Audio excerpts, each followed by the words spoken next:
Item ಯಾವುದೇ ಇರಲಿ try ಮಾಡಿ ಆಚಿ ಚಿಕನ್ ಮಸಾಲಾ. ಎಸ್ ಜಾನಕಿಯವರು ವಿಧಿವಶರಾದ ಹಿನ್ನೆಲೆಯಲ್ಲಿ ಮೈಸೂರಿನ ಬಗ್ಗೆ ಸಾಕಷ್ಟು ಆಸೆಯನ್ನು ಹೊಂದಿದ್ರು. ತಮ್ಮ ಕೊನೆ ಆಸೆಯ ಪ್ರಕಾರ ಮೈಸೂರಿನಲ್ಲೇ ಮಣ್ಣಾಗ್ತಾ ಇರುವಂಥದ್ದು. ನಾದಬ್ರಹ್ಮ ಹಂಸಲೇಖ ಅವರು ಈ ನಿಟ್ಟಿನಲ್ಲಿ ಅವರ ಹೆಸರಿನಲ್ಲಿ ಸ್ಮಾರಕವನ್ನು ಮೈಸೂರಿನಲ್ಲೇ ಮಾಡಬೇಕು ಅಂತೇಳಿ ಒತ್ತಾಯವನ್ನು ಮಾಡಿದರು. TV9 ಈ ಬಗ್ಗೆ ಪ್ರಸಾರವನ್ನು ಮಾಡಿತ್ತು. ಈ ಬಗ್ಗೆ ಮಾತಾಡಲಿಕ್ಕೆ ಖುದ್ದು ಹಂಸಲೇಖ ನಮ್ಮ ಜೊತೆಗಿದ್ದಾರೆ. ಸರ್, ತಾವು ಏನು ಗಾನ ಕೋಗಿಲೆ ಮೈಸೂರಿನ ಬಗ್ಗೆ ಇದ್ದಂತಹ ಅವರ ಪ್ರೀತಿ ಇದೆಲ್ಲವನ್ನು ನೋಡಿ ಇಲ್ಲಿ ಒಂದು ಸ್ಮಾರಕ ಆಗಬೇಕು ಅಂತ ತಾವು ಒಂದು ಕಳಕಳಿಯನ್ನು ವ್ಯಕ್ತಪಡಿಸಿದ್ದೀರಿ. ಈಗ ಅದಕ್ಕೆ ಒಂದು ಉತ್ತರ ಸಿಕ್ಕಿದೆಯಾ ಅಥವಾ ಹೇಗೆ? ಇದು ನಿರೀಕ್ಷೆ ಏನು ಮಾಡಿದ್ವು ಅದೇ. ಆಕೆ ನನ್ನ ಕಡೆಯ ಜೀವನ ಮೈಸೂರಲ್ಲಾಗಬೇಕು, ನನ್ನ ವಿಶ್ರಾಂತಿ ಮೈಸೂರಲ್ಲೇ ಅಂತ ಅವರು ಹೇಳ್ತಿದ್ರು. ಅದಕ್ಕೆ ಏನಿರಬೇಕು ಎಲ್ಲ ಯೋಚನೆ ಮಾಡ್ತಿದ್ವಿ ನಮ್ಮ ಮಿತಿಗಳಲ್ಲಿ. ಇವತ್ತು ಸುದ್ದಿ ಕೇಳಿದ ಕೂಡಲೇ ನಾನು ನಮ್ಮ ವಾಣಿಜ್ಯ ಮಂಡಳಿ ಅಧ್ಯಕ್ಷರಿಗೆ ಒಂದು ಮನವಿ ಮಾಡಿದೆ, ಸರ್ಕಾರಕ್ಕೆ ಈ ಸುದ್ದಿ ಮುಟ್ಟಿಸಿ ಆಮೇಲೆ ತಕರಾರು ಮಾಡೋ ಬದಲು ಈಗಲೇ ಒಂದೆರಡು ಎಕರೆ ಜಾಗ ಏನಾದರೂ ಗುರುತಿಸಿದ್ರೆ ಮಿಕ್ಕಿದ್ದು ಸ್ಮಾರಕ ಮಾಡೋದು ನಾವು ಜವಾಬ್ದಾರಿ ತಗೋತೀವಿ ಅಂತ ಹೇಳಿ ಅಮ್ಮ ಅಂದೆ.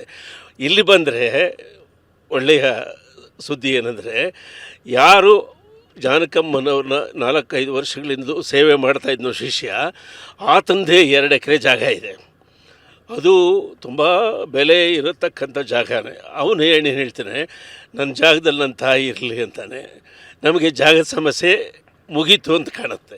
ಇನ್ನೇನಿದ್ರು ನನ್ನ ಕೆಲಸ, ಸಂಗೀತ ಸಂಘದ ಅಧ್ಯಕ್ಷ ನಾನು. ನಮ್ಮ ಹತ್ರ ಸಾವಿರಾರು ಜನ ಕಲಾವಿದರಿದ್ದಾರೆ ನಮ್ಮ ಸಂಘದಲ್ಲಿ. ನನಗೂ ಆಕೆ ಹಾಡಿದ ಹಾಡುಗಳಿಂದ ಎಷ್ಟೋ ರಾಯಲ್ಟಿ ಬರ್ತಾಯಿದೆ. ಅದರಲ್ಲೊಂದು ಭಾಗವನ್ನು ಈ ಕಡೆ ತೆಗೆದಿಡ್ತೀನಿ. ಇನ್ನು ಒಂದೇ ವರ್ಷದಲ್ಲಿ ಅಲ್ಲಿ ಜಾನಕಿ ಧ್ಯಾನ ಮಂಟಪವನ್ನು ಕಟ್ತೀವಿ ನಾವು. ಆ ರಸ್ತೆಗೆ ಜಾನಕಿ ಅಮ್ಮ ರಸ್ತೆ ಹೆಸರನ್ನು ಇಡ್ತೀವಿ ನಾವು. ಮತ್ತು ಮುಂದಿನ ಪೀಳಿಗೆಗೆ, ಮಕ್ಕಳಿಗೆ ಅಲ್ಲಿ ಸಂಗೀತದ ಮಹತ್ವ ಮತ್ತು ಕಲಿಕೆ ಇತ್ಯಾದಿಗೆ ಅನುಕೂಲವನ್ನು ಮಾಡ್ತೀವಿ. ಇದಿಷ್ಟನ್ನು 1 ವರ್ಷದಲ್ಲಿ ಮಾಡಿ ಮುಗಿಸ್ಬೇಕು ಅಂತ ನಾನು ನಿರ್ಧಾರ ಮಾಡಿದ್ದೀನಿ. ಯಾಕಂದರೆ ನಮಗೂ ವಯಸ್ಸು ಕಡಿಮೆ ಏನಿಲ್ಲ, ಜಾಸ್ತಿ ಆಗಿದೆ. ಇದೊಂದು ಕನ್ನಡ ನಾಡಿನ ಸಂಸ್ಕೃತಿಗೆ ಕೋಡು ಮೂಡಿಸುವ ಸಂದರ್ಭ. ಮೈಸೂರು ಅಂದರೆ ಸಂಗೀತ ಪರಂಪರೆ. ಆ ಸಂಗೀತ ಪರಂಪರೆಗೆ ಆ ತಾಯಿ ಬಂದು ಇರಲಿ, ನಾನಿಲ್ಲಿರ್ತೀನಿ ಅಂತ ಆಕೆ ಹೇಳಬೇಕಂದ್ರೆ ಅದೆಷ್ಟು ಪ್ರೀತಿ ಇರಬೇಕು ಕನ್ನಡದ ಮೇಲೆ. ಆಯಮ್ಮ ಹೇಳ್ತಾರೆ, ಕನ್ನಡ ಬಿಟ್ಟರೆ ನನಗೆ ತೆಲುಗುಗಿಂತಲೂ ಭಾಳ ಪ್ರೀತಿಯಾದ್ದು ಕನ್ನಡ ಅಂತ ಆಯಮ್ಮ ಹೇಳ್ತಿದ್ರು. ಆಕೆ ಹೇಳ್ತಿದ್ರು ನನಗೆ, ಸಂಗೀತಕ್ಕೆ ಸಕಲ ದೈವಗಳು ಮಾನ್ಯ ಅಂತ ಹೇಳಿದ್ರು ಆಯಮ್ಮ. ಅಂದರೆ ಸಂಗೀತಕ್ಕೆ ಎಲ್ಲ ದೈವಗಳು ಒಂದೇ ಅಂತ. ಆಕೆ ಯಾವ ದೇವರ ಬಗ್ಗೆ ಹಾಡು ಅಂದರೂ ಧಾರಾಳವಾಗಿ ಹಾಡಿದ್ದಾರೆ.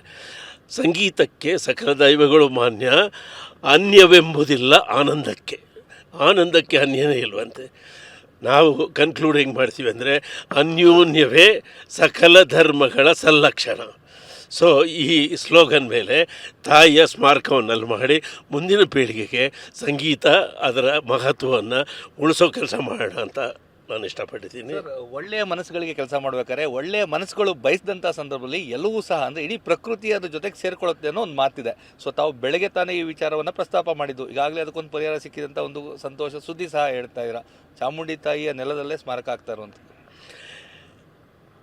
ಇದು ತೆರೆದ ಕೊಳವೆ ಅಂತಾರೆ. ತೆರೆದ ಕೊಳವೆ ಅಂದರೆ ಸುರಂಗ ಈ ಕಡೆನೂ ತೆರೆದಿರುತ್ತೆ, ಆ ಕಡೆನೂ ತೆರೆದಿರುತ್ತೆ. ಸಂತೋಷದ ಗಾಳಿ ಈ ಕಡೆಯಿಂದಲೂ ಹೋಗುತ್ತೆ, ಆನಂದದ ಬೆಳಕು ಆ ಕಡೆಯಿಂದಲೂ ಬರುತ್ತೆ. ಆಕೆ ಅಂತರಂಗ ತೆರೆದ ಸುರಂಗ. ಆಕೆ ಉಲ್ಲಾಸವಾಗಿ ಸಂತೋಷವಾಗಿ ಕೆಲಸ ಮಾಡಿದ್ರು.